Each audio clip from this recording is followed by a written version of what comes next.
From the outside, World War II tanks looked unstoppable, fortresses of steel rumbling into battle. But inside, 5 men were wedged into less than 15 cubic meters, enduring desert heat over 50 degrees Celsius, freezing nights, and engine noise so loud they had to press microphones to their throats just to speak. How did they survive? And what horrors did the steel beast truly hold for its crew? 5 men squeezed into a steel box barely the size of a small bathroom, less than 15 cubic meters. Each crew member had a fixed post, the driver and radio operator wedged in the hull, the gunner and commander perched in the turret, and the loader caught between them, always on alert.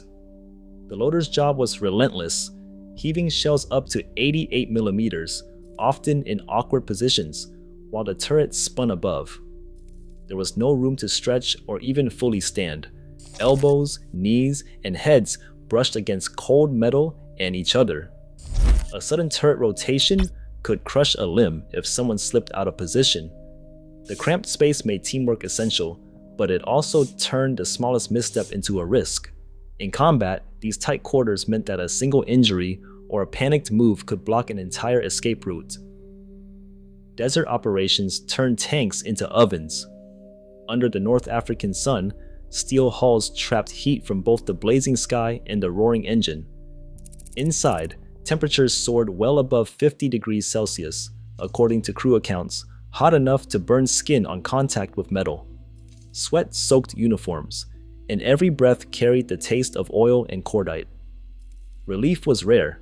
Some crews risked propping open hatches or turret lids for a sliver of airflow, even knowing it exposed them to snipers or dust storms. In winter, the same armor became a freezer.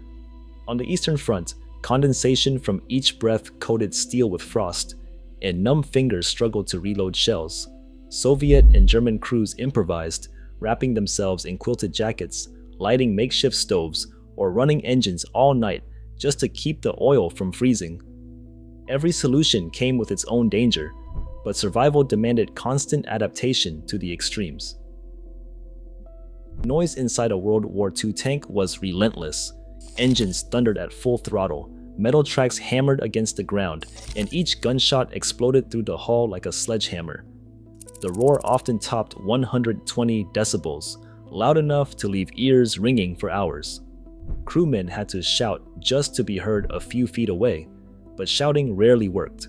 Instead, they pressed throat microphones tightly to their necks, hoping their words would cut through the chaos over the intercom.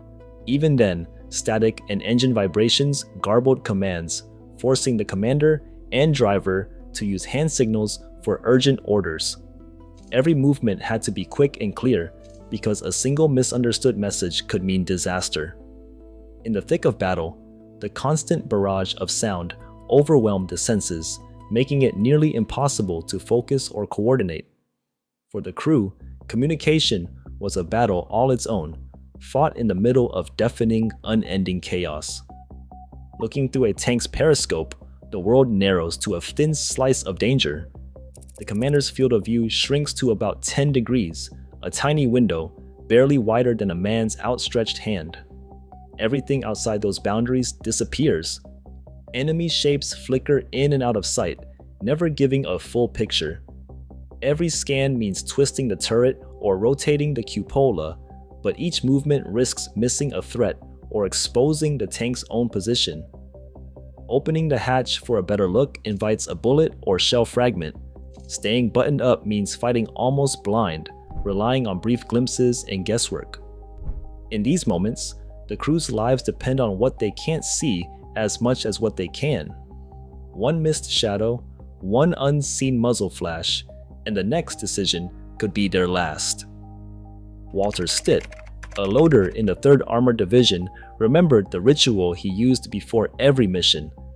He would press his hands together, in knuckles white, and whisper a short prayer, never for victory, always for a way out if the tank was hit. The fear of being trapped ran deeper than the fear of the enemy.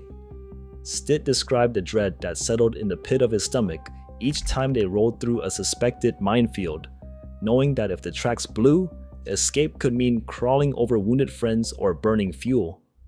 You could have heard me scream all the way to Paris if that hatch jammed, he recalled. For Stitt and his crew, survival depended on seconds and luck, not just armor or firepower. A shell tears through the hull. There's no time to think, only react.